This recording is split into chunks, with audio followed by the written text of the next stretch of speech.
welcome back to another episode of Podcast on Fifth Ave. She is Taylor Haase. I'm Jenna Harner.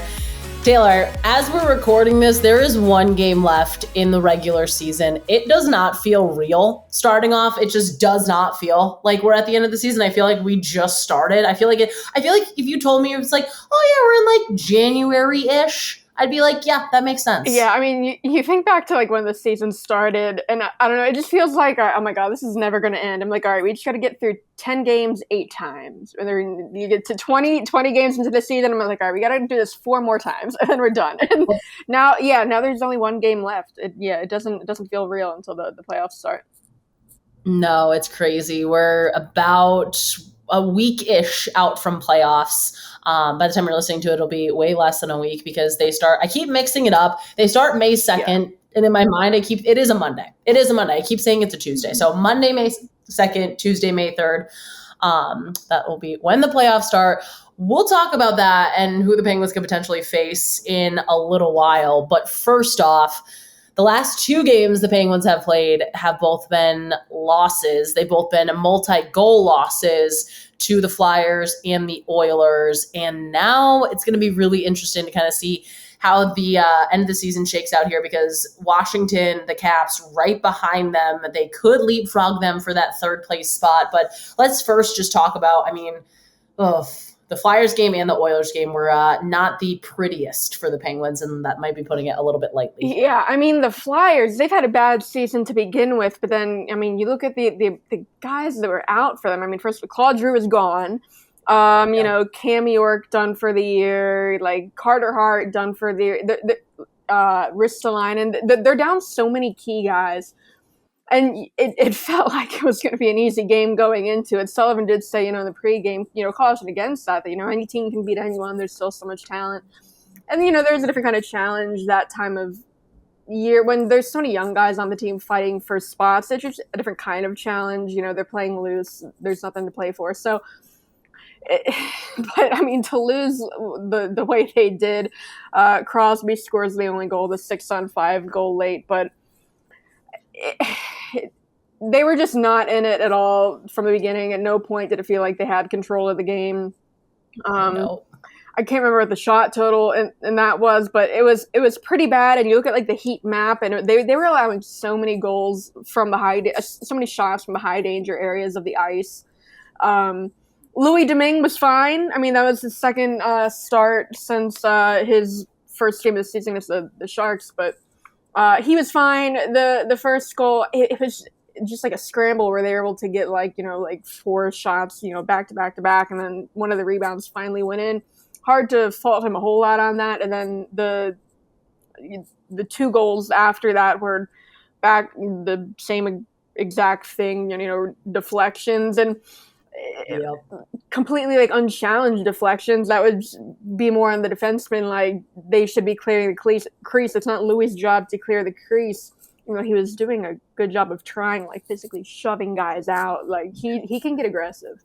He was hard on himself after. He's like, when you get scored on twice the same way, it's a sign that it's something you need to work on. But he was fine. I mean, you can't fault him for that. They need to be better defensively. I mean, against a team like the Flyers, but it just wasn't good. No, and it was one of those games too. It's like, okay, the way after the way they played in Detroit, you were like, all right, this should be a game. They go in, it's a back-to-back, so you assume that they're going to be a little tired in that sense, but go in and, deploy all 4 lines and carry over what you did against Detroit. And we just didn't see that. And then, so you think, okay, fine. You had the bad loss in Philly. You wipe it off the page. You have a couple of days. You're going to come back. You're going to play a really solid Edmonton team with the high power intensity that we know that they bring. Obviously, Connor McDavid, Leon Draisaitl, all of these really talented guys. And you think, okay, you'll come into this. They'll rise to the occasion a little bit, knowing what's at stake here. And that game went the way that game did too. Yeah, I mean, it just felt like there was no pushback at all. And you gotta feel bad for Jason Zucker. So he left that game in the first period with an injury. We didn't see what happened. The Penguins didn't practice on Wednesday, so no kind of update yet. Thursday they have a practice 11 a.m., so we should get some kind of update. But they went into that game with new line combinations. Russ back up on the top line, McGinn up to the second line with Malkin and Raquel, and Zucker was going to be on Carter's, Carter's wing on the third line, but with Kapanen on the other wing. But then, he goes down so early in the game. They really, they are shuffling things around for the rest of the game. Heinen got moved up to the third line. They were pretty much rolling, 3 lines, so it's hard to assess the new line combinations because, you didn't see a whole lot of it. And I mean, you'd think you want some consistency with the line combinations going into the playoffs, but, you also do want to use this time to experiment with any last looks at, stuff like, McGinn, Malkin, Raquel that you didn't get a chance to see earlier. Because, I mean, you bring in new guys, they haven't been healthy a lot, during the season, but you didn't get a whole lot of chances to look at it. But, I mean, no one really looked good in that game, honestly. Other than Andy Socher in the video. Shout out to Andy Socher and the Penguins ops guys. The video coaches, the only ones that showed up. That was, I think, the first time I read that they challenged 2 goals in a game and had them come back in Penguins history. The one was Derek Brassard's empty netter with 2 minutes left, and it's like they weren't going to come back. But I mean, props to the video, coaches for being on that. And at the point when it doesn't matter, it's an empty net. Just can't let Derek Brassard score in Pittsburgh, I guess. But no. But yeah, again, he was the video coaches. They were the only ones that showed up for that game. The fact that I loved, I think you were the one that tweeted this, that it was like they have overturned more goals than the Penguins scored. Yeah, Jeff Carter with the only goal in that game. So, yeah, Andy Socher, 2, Penguins 1. And something, Andy Socher, 2, Penguins 1, I love it. And something, too, in the last 2 games that we've seen is that, I mean, technically Jeff Carter's goal came right as a power play expired. So sure, in theory, it's qualified as a 5-on-5 goal, but situationally in these last 2 games, you didn't have any true, I'll put that with an asterisk, 5-on-5 goals where you enter the zone, you work things around, and hey, you get a deflection that gets tipped. Hey, we had a really hard shot. Like, you can't have that going into the playoffs, especially against one of the 2 teams you're going to face who have high-powered and high-scoring offenses. Yeah, I know people say, there's not as many calls in the playoffs. I believe someone looked into it and actually did over the past 3 years. I think there's actually a slight uptick in power plays or penalties called in the playoffs. I think there's just perception that nothing gets called because if there is a missed call, it's going to be talked about a whole lot more in the playoffs, and maybe there actually are more infractions missed in the playoffs because guys are, going harder in those battle areas where those kind of stick infractions happen, that kind of stuff. But yeah, you can't rely on just getting, power plays in the, or the 6-on-5, it's just not good. And again, there's only one game to figure this all out, and the 5-on-5 goals are the problem. We don't really know what the line combinations are going to look like at 5-on-5. Like I said, they haven't had a lot of time to figure it out, so not good. Yeah, it's that's a little bit rough. Now we do kind of have things a little bit more narrowed down in terms of who the Penguins will likely face. It's either going to end up being the Rangers, again, starting on the road, or if Washington does leapfrog them for that 3rd place in the Metro and the Penguins fall to the wild card position, they could go to number 1 seed Florida, which I don't know, which is the lesser of 2 evils in your mind? Because it's not going to be easy either way. Now you look at the regular season series; they went 1-3 against the Rangers. Those 3 losses were all last month, pretty bad. They matched up a little better against the Panthers in the regular season. They went 1-1-1. Yep. The first 2 games happened pretty early in the season. I mean, the first game was the second game of the season, so it's been a while. I don't think it's going to be an easy matchup either way. I mean, you're running either to Shesterkin or Bobrovsky, and the Penguins are coming in with probably Casey DeSmith because Jari's still not skating. they're going to be the underdog either way. I think if you have to pick, I would say Florida, because you think about, like Tampa a couple years ago, when Tampa was that dominant in the regular season, they came in with so much pressure, and then they get swept in the first round by Columbus. No one saw that coming. And I think a team No. like that, they have to go through adversity before they can actually, Tampa, they get swept, they come back, stronger than they win 2 cups in a row. So I think, a team like Florida, they haven't really been through that kind of adversity with this group. So I would go Florida just because, of that, and because if you look at the regular season matchup, they definitely did not match up good against the Rangers in the last month. So that's my pick. No, I'm with you. I would go Florida too, just because, again, the Penguins in the playoffs against Bobrovsky, I think the history there just kind of goes to show a little bit. And, as much as that for a goalie isn't really going to be in his head, it probably is going to be a little bit. Yes, Florida can score a bunch, but they've also allowed a decent amount. And yes, they did just have their 13-game win streak snapped. Again, they're playing really, really well, but I don't know. I think the Rangers, just the matchup to the way that they like to play, the style of game that they like to play, they've stifled the Penguins so much in the regular season. But then again, too, you got to sometimes just throw out the regular season records, because we saw the Penguins were 6-2 against the Islanders in the regular season last year, and look what happened. Yeah, and I do think Florida at this point is the more likely matchup, because the Capitals do have a game in hand. The Penguins just have the one game left against Columbus. The Caps have games against the 2 New York teams. The Rangers, it's a meaningless game for them. They're locked into that number 2 seed. You figure they might rest some of their key guys.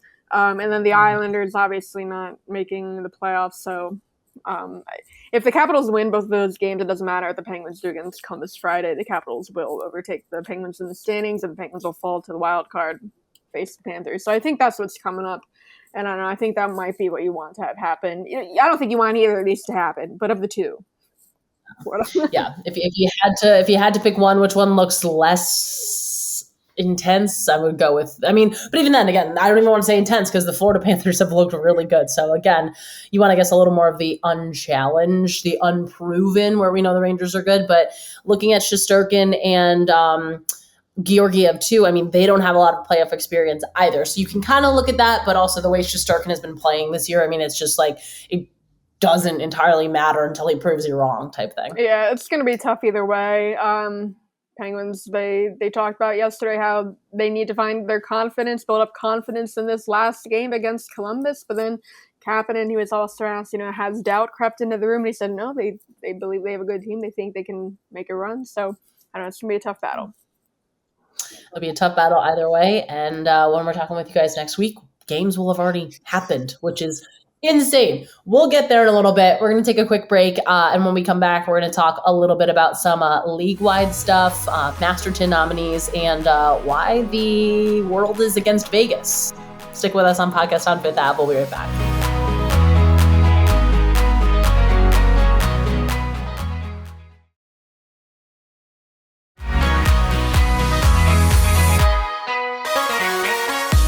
And welcome back to Podcast on Fifth Ave. She is Taylor. I am Jenna, and we are moving on to more league-wide stuff. Earlier this week, the Masterton Trophy nominees from every team were announced. Brian Boyle is the Penguins nominee. Not surprising at all. Taylor, just getting to know Brian Boyle this year has just been an honor. He's just such a genuine guy. He really, really, really is.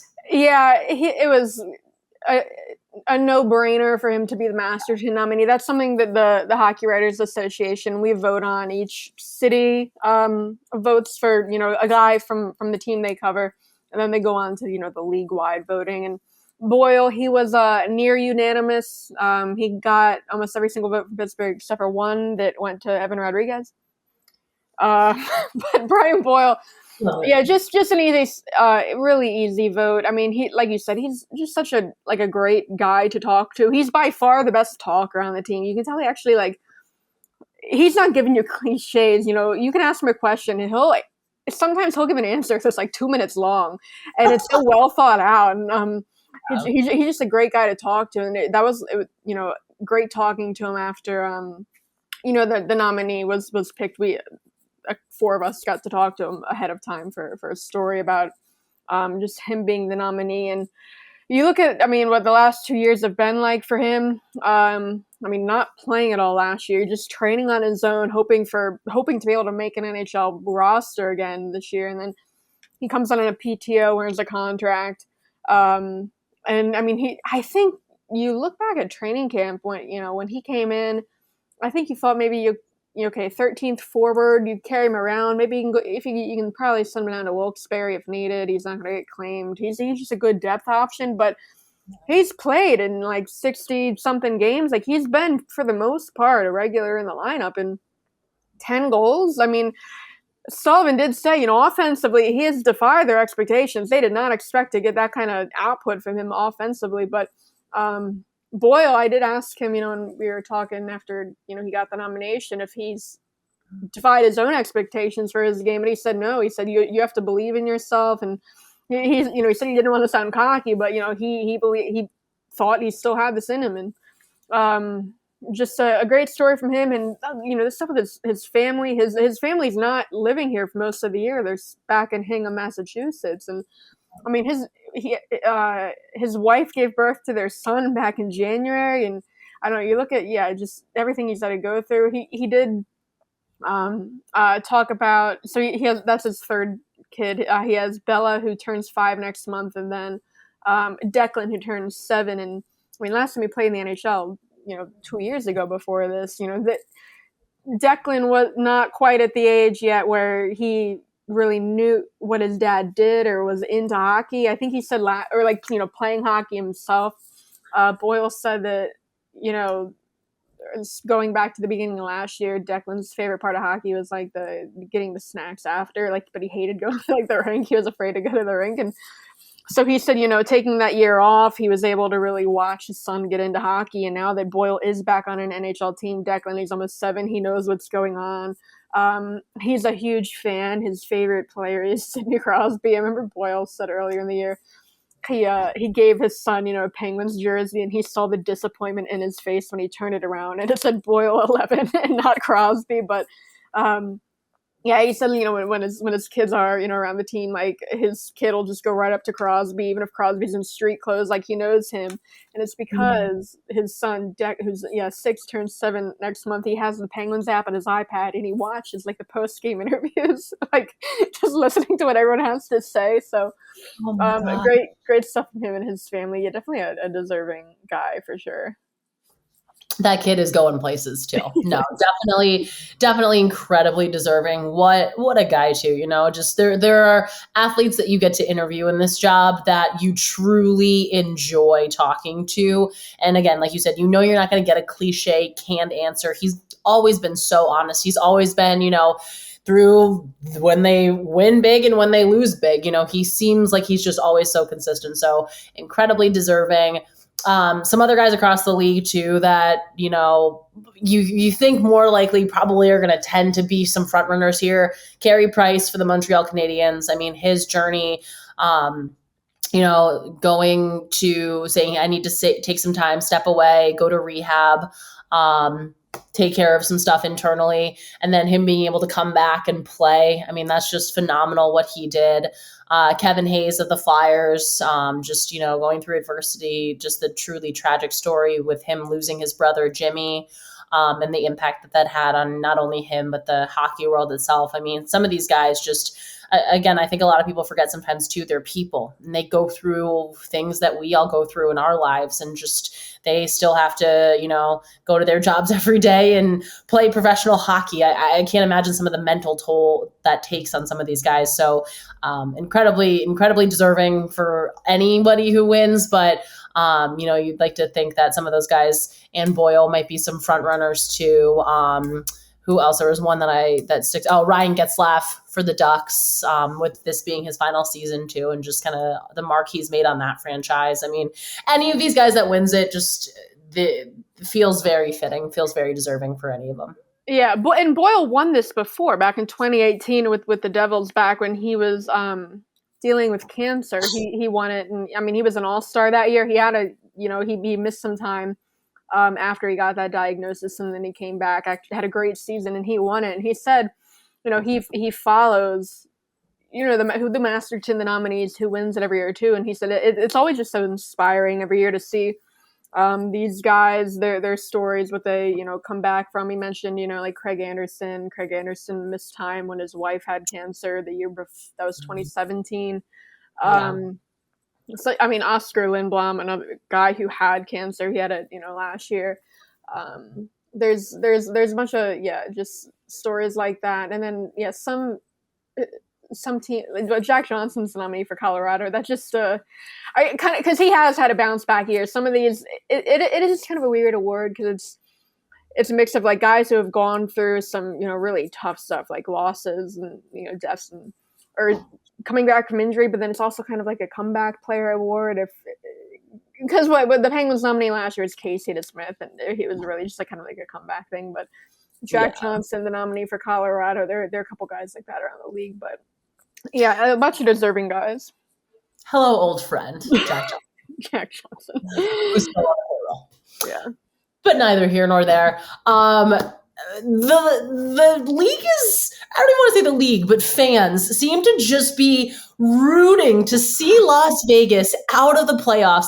And I'll admit, I have a little more bias, not even internally, but just like my Twitter feed, because coming from Buffalo, everyone in Buffalo, well, first of all, they're in a little bit of a torn thing because they're like, we don't want to root for Dallas because of what Dallas did to us potentially winning the cup back in the 90s. However, we do not want to see Eichel win, and they don't want to, that breakup just didn't go well. Everyone's kind of like waiting for the shoe to drop here. Yeah, it's amazing the turnaround. Like, they came in as kind of like the league darlings and everyone loved Vegas, and it was such a great Cinderella story their first year making it to the cup final, and now it's like everyone hates them. And it's a lot of it is because I think it's just they don't know how to manage people. You look back, Fleury, the way Fleury found out he got traded on Twitter, or like that, and then just the mess with Robin Leonard lately. If that's Emily Kaplan broke that he was going to have season, he was going to shut it down, have surgery. Yep. And then Pete DeBoer was like asked about it the next day, and he's like, "Nah, he's backing up tomorrow. He's not getting surgery." And then it was like the day after that. Then the Vegas announced he had surgery. So is that like a disconnect where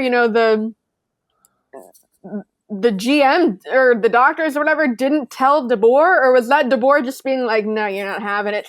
Just such a weird situation, and it just seems like there's like a couple instances like that of different players, the way they leave Vegas not in a great way. They don't know how to manage people, and you say it's the fans. It sounds like around the league too, because you go back to probably one of the biggest games of the season for them so far. When they were playing San Jose, they're up San Jose. San Jose comes back. They tie it in the last second of regulation, and then they go on to win it in the shootout. Timo Meier was the guy who scored the goal to force overtime for the Sharks, and he said after he's getting texts from guys around the league being like, "You guys gotta not win against Vegas, knock them, cut their playoff chances down." So it seems like just around the league, no one likes Vegas anymore. But you can't say it's not deserved. No, that turned so quick, and I had to chuckle a little bit because again, Buffalo, everybody there just rooting for them to not make the playoffs. But there's this company in Buffalo called 26 Shirts, and I love what they do. But they kind of capitalize on sports in the moment. Whatever's happening with the Bills, the Sabres, the Bandits, the Buffalo Bisons, the Toronto Blue Jays affiliate, and we talked about this, I think, when it happened, but the video that went viral of Jack Eichel's reaction when it was his like post-game interview after his first time coming back to Buffalo and playing in Buffalo. And so there was a point in that video where he was like, really? So in Buffalo, let me see if I can pull this up here. They have made a shirt and they're donating all of the proceeds to like a pediatric cancer fund in Buffalo, which I love. But the shirt is, really? In like Vegas font. So you just gotta chuckle a little bit, capitalize on the moment. Yeah, he hasn't been really living up to expectations either. Now he is also coming off of neck surgery. I Yeah. believe I also read he's dealing with maybe like a thumb injury too. But they're Mm. not getting what I think they thought they were going to get out of Jack Eichel to finish the season. But just crazy stuff out in Vegas. But yeah, it's when they're playing the Sharks. It's so many people on my time. Now I'm not following a bunch of Sabres fans, but everyone's rooting for the Sharks, and the Stars, when they play the Stars are capitalizing off of that. About how everyone is now suddenly a Stars fan because the Stars could knock them out. But I don't know. And I saw like Vegas tweeted like that game, like, all right, who's with us? Like, no, nobody's with you anymore. No. It's a complete 180. It's crazy, but I feel like most of it probably has to do with how Fleury left Vegas, and how they got rid of him. It just wasn't right. But No. How dare they do that to Marc-Andre Fleury? The people of Pittsburgh still rightfully frustrated about that. Yeah. We'll say that. Well, we're going to take one more quick break, and when we come back, we have some Flyers and Hextall drama, and Taylor has another story for us. So stick with us on Podcast on Fifth Ave. We'll be right back.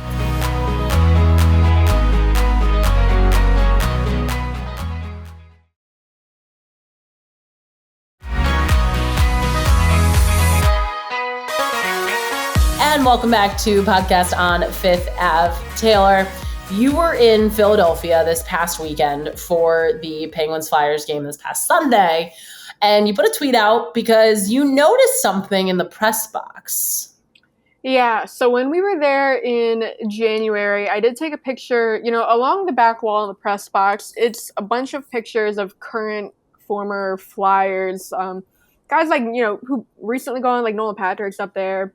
But then, all-time Flyers, and then also current guys. I guess maybe not Carter Hart's the only current guy, but and Ron Hextall was one of them. And so I took a picture and I tweeted it back in January. Like, I recognize that guy. It's a picture of him like after a fight, like he has his jersey off. But and I remembered where it was on the wall just because it was directly behind where the visiting media sits.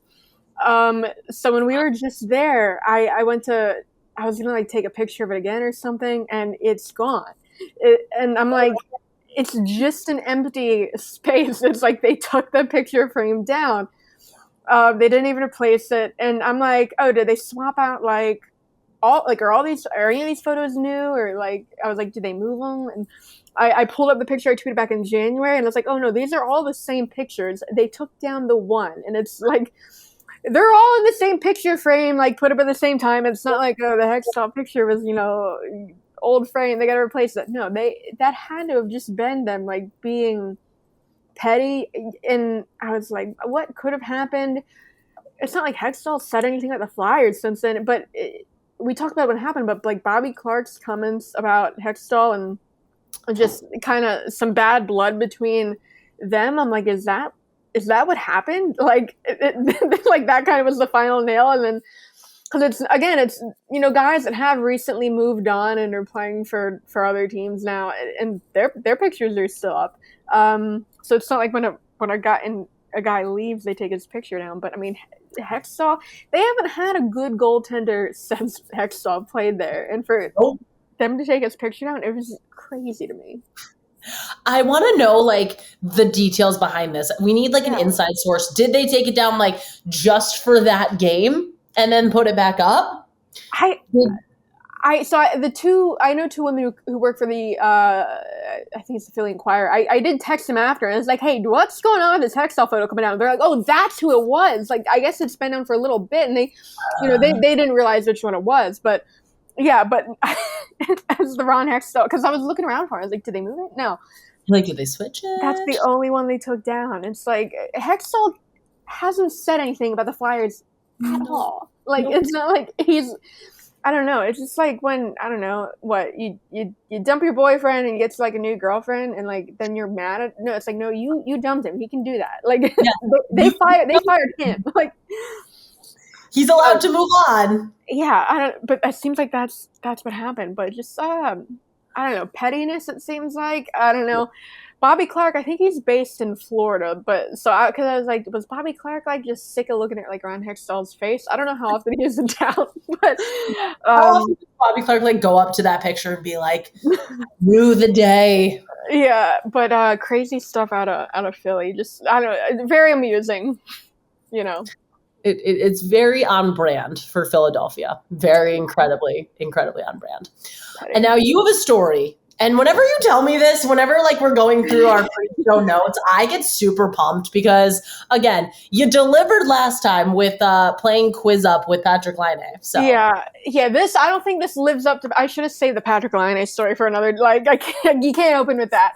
No, this one. I mean, it's more just like me and my friends. It's not anything like any specific player, whatever. But I was looking at my time hop, on Facebook, and 11 years ago today, Wednesday, was the Game 7 against the Lightning in 2011. So the Penguins lost that game. They got knocked out first round. And so you go back to 2011. The Penguins, they have their. So we're not fans of the team now. You're not a fan of the team you cover. Reporters aren't fans, but obviously grew up a Penguins fan. And my best friend was a Penguins fan too. And the Penguins, they had a mobile club back then where you sign up and you would get texts like, and one they would do before every game was, if you're the 5,000th person to respond with puck, you get 2 tickets to the game. Yeah. My friend always responded to those. We wouldn't get it. And then, so it's the morning of Game 7. I'm a junior in high school this time. I think I'm in band. Now, they don't send out the mobile club text. They, saying, respond like bolts or whatever it was. They tweet it. And Twitter was not big back then. This is 2011. So, yeah.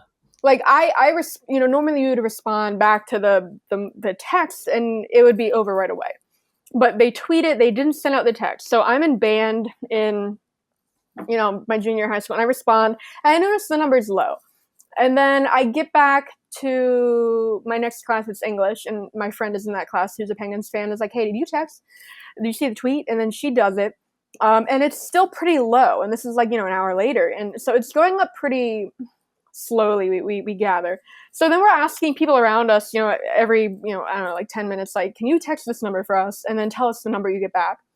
And so we're charting all of this, like, okay, it's going up this, we're making like graphs, like we're going up, it's going up this much, like this slowly. And like, I'm texting, you can only text at one time too. So it's like, you got to find people. So I'm like, I'm texting my dad's at work. I'm like, hey, can you text this number?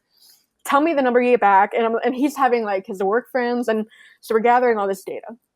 And then so we're like, okay, if it keeps going up, this kind of rate, around this time is when we should get to like, it was like 6,000 or whatever. So we keep doing this throughout the day. And we get to my third period, it's Earth Science, which Earth Science backs it. It's like a standard science class, but me and my friend who's a Penguins fan, and then another friend, we were like the AP kids. And so what they would do, they would give us our work for the week and send us to like another room somewhere in the school. So we were totally unsupervised. Love that. And so that's around when this time was. And we would all do our work the first day, like for the whole week on the first day, and just have the rest of the week to ourselves, like free period. Yes. So it's that. And we're doing this and we're getting like other people to text, and it's getting around to be that time. And we're like, okay. And like the data's checking out. So we're like, and we're running out of people. So we go to like an art room down the hall, and we're like, and there's a bunch of people that are working on something. We're like, hey, can everyone text this number for us like right now? Right now. And one of the girls we were friends with in the art class like screamed. She's like, it's just like one. And we're like, yes. Oh my God. Like our math, all it paid off. And so, and she doesn't want to go to the game. She's not a, Penguins fan, but my friend and I, who have been doing all this work all day, we answer the call and we give them our name. We get 2 tickets to Game 7. Now, slight problem. We're in Baltimore, like 4 hours away. We're 16. We can't drive. Like, we don't have our licenses. So I mean, when we got the tickets, I called my dad. I'm like, we got to go to Pittsburgh tonight. But my dad's in DC. My dad's at work. He works at the FBI in DC at the time. So he leaves the work. We have one more class left in the day, U.S. history, and we can't focus on we're going to the Penguins game tonight. But so my dad leaves work early. The FBI in DC comes, picks us up, from school in Baltimore, drives us to Pittsburgh. We get to Pittsburgh for warm-ups. So we made it. I remember that was my first game at what was then Consol Energy Center, now PPG Paints Arena, because it had just opened that season. But that was my first game there. But yeah, they lost. I think it was 1-0. Crosby Malkin, they were out that whole series, but I don't know, it was a fun time. Got to see Alexei Kovalev was on the team that at that time. God, that's right. Kovalev was my favorite player growing up. I remember they traded for him from Ottawa, for the to bring him back the second time. He was not good the second time. They were also calling him Alex by them. So I don't know. He was better when he was Alexei, but just it was just such a funny experience. And then we only get 2 tickets. My dad had to drive us. My dad didn't go to the game. My dad watched at the big screen across the street. Oh no, Dad! Yeah, all that work we did. Yeah, but that's what we did in school that day. In English, Bannon and Earth Science. We're charting the Penguins Mobile Club, and it worked. It paid off. We're doing all kinds of math, making graphs, and and we got the tickets. So, if you ask me, that's a school day well spent.